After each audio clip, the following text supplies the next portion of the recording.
Diyos, mga kapatid. God is good. All the time. All the time. God is good. The will of the Father. Yes, I will. Maraming palakpak. Maraming grasya. Yun eh, di ba? Gano'n na ba katagal, mga kapatid, nung tayo ay naisip-isip na ba natin kung gano'n katagal na tayong nag-seminar? Matagal-tagal na. Matagal-tagal na din. Kaya minsan, pati yung ating palakpak ay wala ng visa. Humihina. Humihina Di ba? na. Pati yung ating Naubos na. palakpak ay nawawala na tayo ng lakas. Amen. Di ba? Kasi nga, matagal na. Kaya sa sobrang tagal, anong nangyayari? Napapaso. Katulad ng mga halimbawa ng lisensya. Subukan mo mag-drive, pagpaso lisensya mo, huli ka balbo. Bakit? Kasi paso na eh, di ba? Napapaso. Yung ating pagpalakpak, napapaso. Eh, di ba? Napapaso, bakit? Naghihina na ang ating mga Siyempre, subukan mo pag may frozen shoulder ka. Hindi ka na makaganyan, dito ka na lang. Diba? Eh, ang pagpalakpak ka naman kaya mangyari saan? Pag may frozen shoulder ka, hindi mo na. Diba? Kasi, bakit? Wala na eh. Ayaw nang iunang ng mga kamay. Nasanay na doon sa ano, parang kumbaga pwede na yan. Kaya nga, itong ating ginagawang renewal, basic seminar, ito po yung basic renewal seminar na kung saan ito yung pagpapainit muli ng ating mga nanlamig na ng palataya. At painitin din yung ating mga kamay sa pagpalakpak natin kay Amang. Handaan natin, maraming palakpak. Paano kung wala ng visa yung palakpak? Pati palakpak, wala ng visa. Diba? Pag yung palakpak natin, wala ng visa, naku, ewan. Diba? Kailangan lalagyan ng visa. Sabi nga nung daw tayo ay, tawag dito, nung tayo ay nag-seminar o nakatapos ng seminar sa ating, nung nakaraang taon, ewan ko lang kung ilang taon na ang nakalilipas, kung naaalala pa natin kung paano tayo mainit sa pagpalakpak, di ba?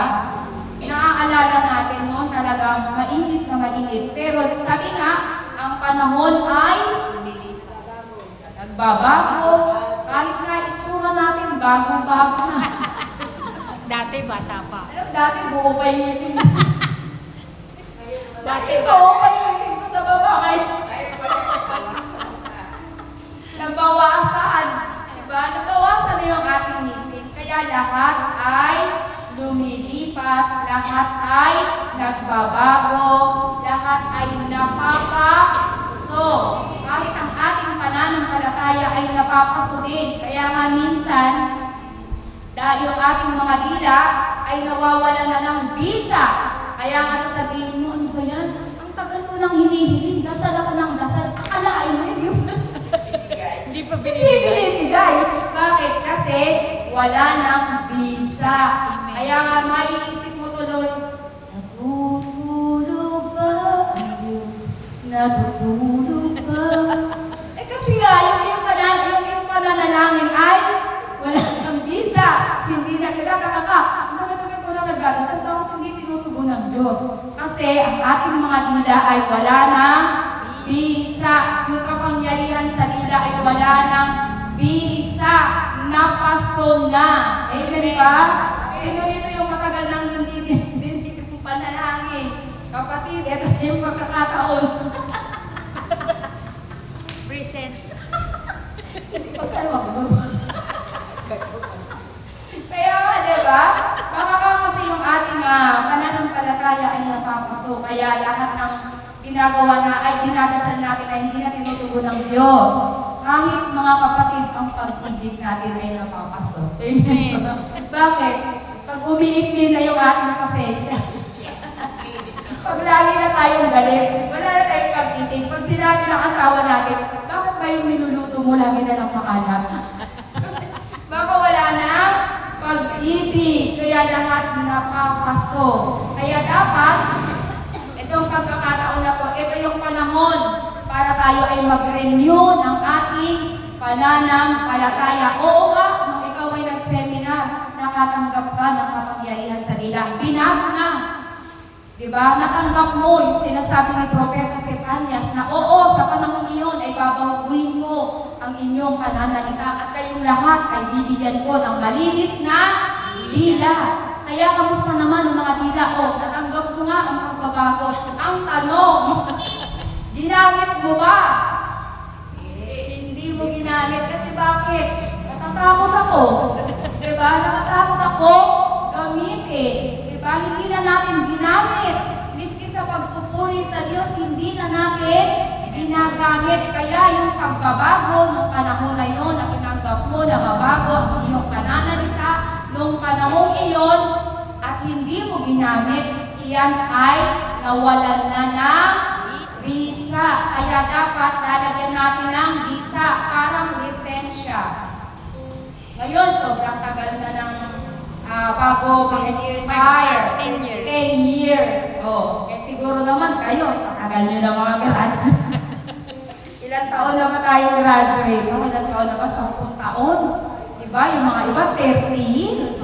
Ilang Diba? dekada na, ilang Parang dekada. dekada na. Kaya kasi nga, nawawala ng visa, hindi na tayo dumadalo ng mga maraming ng mga gawain, ng mga pagtitipon, hindi na tayo dumadalo. Kaya minsan, pag dumadalo tayo, iniisip na lang natin, ayoko, titingnan nila ako dun eh. Sasabihin nila, oh, bakit ngayon ka lang?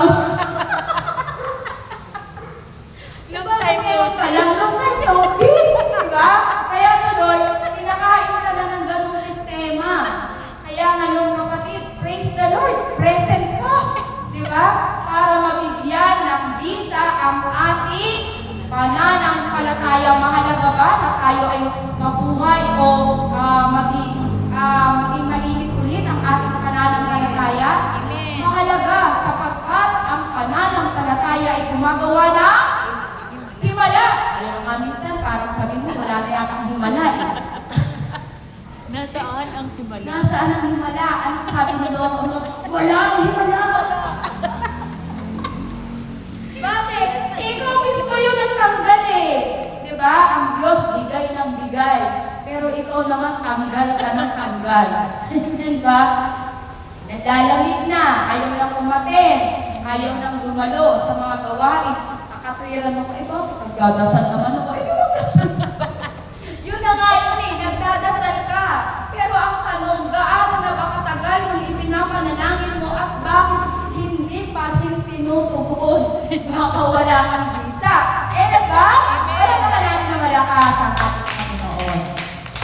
Sabi nga kaya nga, napakabuti ng Diyos sapagkat tayo ay sa ganitong gawain, tayo ay kanyang tinitipon. Para ang ating mga dila ay pagkalooban niyang muli ng visa at init ng ating pananampalataya. Sabi nga kasi, ang pananampalataya daw ay nasa isip, nasa dila, nasa puso, nasa kamay, at nasa paa.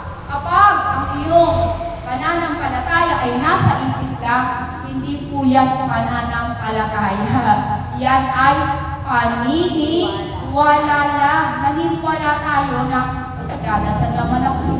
Nakakarating naman sa Diyos yung dasal ko. Kasi naniniwala tayo. Hindi katulad kapag tayo ay sumasampalataya o nananampalataya, na iaalay natin yung ating sarili, yung ating mga kamay, na itataas natin yan sa bahay.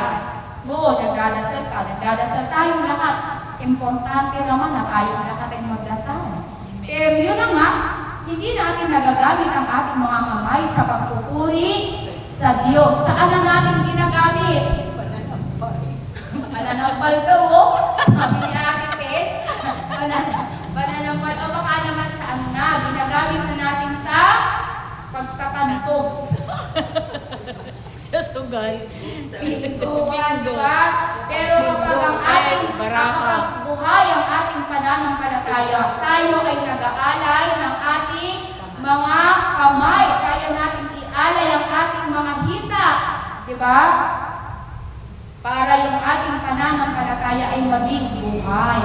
Sabi nga ang sumasampalataya ay tatanggap ng tanda ng kapangyarihan. Oh, 'di ba? Kaya nga kung sino man dito yung nakatanggap ng kapangyarihan noon, 'di ba? Nung nakatapos ng CNSS, 'di ba? Paano mo ba ito ginamit? Sabi nga kapag ginamit natin ang kapangyarihan ito, dapat merong pag-ibig. Kasi pag walang pag-ibig, sabi nga kapag walang pag-ibig, nagagamitin natin ito, mababaliwala ang lahat ng ating paglilingkod. Mawawala na saysay yung ating mga ginagawa. Kahit sabihin pa natin na ginagawa natin yun, kung wala namang pag-ibig, nawawalan pa rin ito ng bisa. Palakpakan natin na malakas ang ating Panginoon. Sabi pa, ang Espiritu Santo ay taglay na natin lahat yan. Amen ba? Nasa atin na yan. Nung tayo binyagan, tinanggap na natin yan. Kaya nga, dito, nung tayo ay nag-seminar ng panahon, nung ano na yun, talagang binibigay ang Espiritu ni Amang Yahweh sa lahat. Kaya nga, katulad ng naganap sa alagad, nung sila ay magpupuri at nananalangin, silang lahat doon ay pinuspos ng Espiritu Santo. Silang lahat ay nagkaroon ng pagsasalita sa iba't ibang wika. Kaya nga noon, nung tayo nagsiseminar, narinig natin ang daming nakapagsalita sa iba't ibang wika. Nasaan na? Nawala na. Nawala na, di ba? Nawalan na. Nawalan na. Na ano na tawag dito. Sabi nga daw kasi, may mga tawag dito yung natatanim ba? Merong natatanim sa dawagan. Ito yung dawagan na nasisiil, ay yung batuhan, may natatanim sa batuhan, may natatanim sa dawagan, at meron namang natatanim sa matabang lupa. At iyong matabang lupa, ito yung mga umuusbong na bumunga. Pero yung sa dawagan, sabi nga kapag daw sa dawagan kasi naitanim, di ba? Ito daw yung nasisiil ng maraming alalahanin, mga problema. Kaya ang gagawin, instead na a-attend sa mga prayer meeting, ang gagawin na lang nila, dito na lang ako sa bahay kasi pag uwi ng asawa ko, pag wala ako sa bahay, nako, diba? Kaya doon tayo, o kaya naman yung maraming problema. Pero kapag tayo po ay hinasik Sa matabang. at tumubo sa matabang lupa, kaya po natin mag-alay ng ating buong sarili. Palakpakan natin ng malakas ang ating Panginoon. Kaya nga po mga kapatid,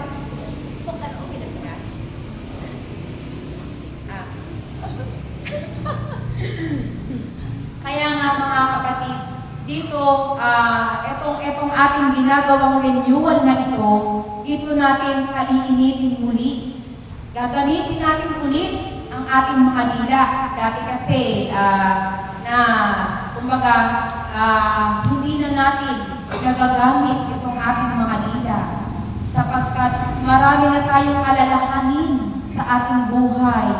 Masyado na tayong napapagabag sa mga bagay na wala namang paguluhan. Pero sabi nga, ang pagpupuri sa Diyos, ito yung dapat nating gawin. Kasi bakit? Ang Diyos ang nagbibigay ng pagpapala sa ating buhay. Palakpakan natin ang malakas ng ating Panginoon. Ano gagawin? Tanawag. Pero ba tayo? Kaya nga, tapusin ko na nga ito. Kaya nga mga kapatid, kung nais natin ulit na manumbalik ang ating init, diba? Mamaya po mga kapatid, tayo po ay ipapanalangin ng ating mga kapatid na masyadong maiinit ngayon sa paglilingkod. Na yung kanilang pananampalataya ay buhay na buhay sapagkat nagagawa nilang ialay ang kanilang mga binti. Simula at last, hanggang dito, lalakarin nila. Diba? Kung gaano kahirap yun, diba? Iiwanan ang kanilang tahanan. Kaya po mamaya kayo po ay ipapanalangin para yung dating, para yung inyong pananampalataya na nawala ng visa ay magkaroon ng visa. Gusto niyo ba na magkaroon ng visa? Amen! Amen! Kaya mamaya ihihingi po natin ulit yung ating mga kamay. Hilingin natin sa Diyos na ang ating pananampalataya ay kapag-initin muli ng Diyos. Diba? Hindi yung kapag-initin ng ating mga puwet sa ating kinauupuan na lang kung saan natin gustong umupo. Amen? Pero sabi nga kapag tayo po ay patuloy nadadalo ng gawain, tayo po ay patuloy na pupunuin ng Diyos. Ano yung ipupuno sa atin ng Diyos?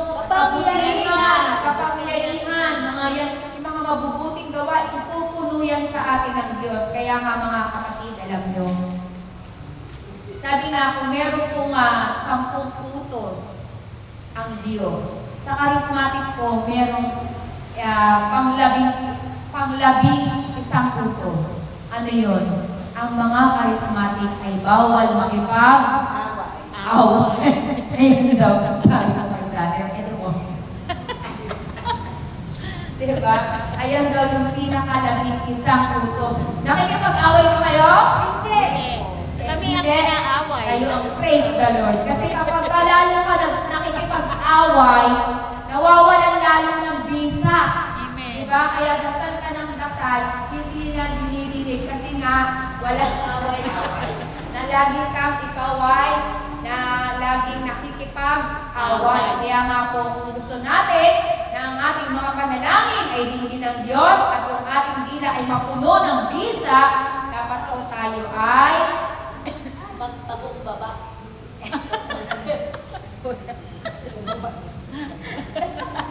Kalimutan ko tuloy sa sarili. Kaya, di ba, para uminit muli, mamaya po tayo ay ipapanalangin ng ating mga kapatid na kung saan para ang ating mga dila ay muling makapagpuri sa Diyos, makagawa ng mabuti. Kasi minsan, pagka tinatawag tayo, pray over mo naman ako. Ay, naku, marami akong ginagawa. Iba na lang ang tawagin mo, busy. Ayaw mo na gamitin ang iyong dila. Diba? Eh, mabuti ba yun? Mabuti. Sapagkat marami kang matutulungang tao. Napakahal-mahal kayo pagpa-hospital. Amen ba? Mahal ngayon. Pero sa bisa ng iyong pagpe-pray over, sa bisa ng iyong pananalangin, gagaling ba? Amen. Gagaling ba? Amen. Gagaling ba? Amen. Palakpakan natin ang malakas ang ating Panginoon. Kaya nga, kailangan ang ating pananampalataya ay buhay. Sabi nga, ang pananampalatayang walang gawa ay patay na pananampalataya. Kaya huwag po tayong magtaka kung minsan, bakit tayo nagtatanong, natutulog ba ang Diyos? Hindi po natutulog ang Diyos. Huwag po natin sisihin ang Diyos dahil kahit kailan hindi natulog ang Diyos. Amen ba? Amen. Laging gising ang Diyos. Amen. Siguro, meron lang tayo yung ating pananampalataya lang ay pasona. Nawala na ng visa. Kaya kung gusto natin na ang ating pananampalataya ay magkaroon ng visa, mamaya po uli po tayong humingi sa Diyos. Amen. Uli po natin ialay ang ating mga dila, ang ating mga kamay, at ang ating puso, ang ating mga paa upang anuman ang ating hiningin sa ating Diyos na makapangyarihan sa lahat, ito po ay Kanyang tutugunin. Amen ba? Amen ba? Palakpakan natin ang malakas ang ating Panginoon. Maraming salamat po mga kapatid. Wala Joyful. 20 lang Okay lang yun. 20. Joyful na. Wait na. Pag ginamay ko pa ito lahat po, ubus na yun. idamay mo na yan sa seminar. Sa seminar. Ilang minutes? Ilang minutes na kaya mo sa office? Hindi mo na damay lahat eh, no? Joyful song! Joyful Na. song! Uy, sister natin, tanggalin ko na. Pagaling. Si ate natin nandiyan. Ikaw naman Eh, kumanta kayo ni ate. Ako na. Ayun si Sister Tess. Magpapalit ng kanta. Okay na. Hindi, magpapalit ng kanta. Sa iyo, sa kalabate, sa isa, tayo. Yung una, Diyos anak at Espiritu. Magpapalit una yun. Tapos yung kay Mama Mary. Kasi hindi makaya ni Kate hanggang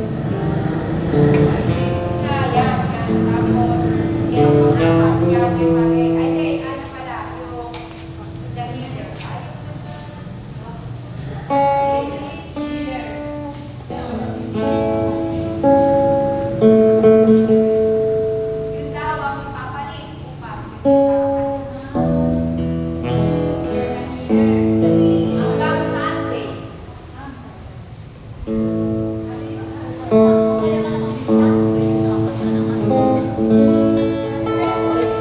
O sige na, kanta na, kanta na. Sabi nga ni brother, huwag daw kayo uuwi hanggang di kayo magpa-practice. Sabi niya, kayo. Sige, mag-joyful song muna tayo para sila makauwi. Okay na. Uwi na silang going.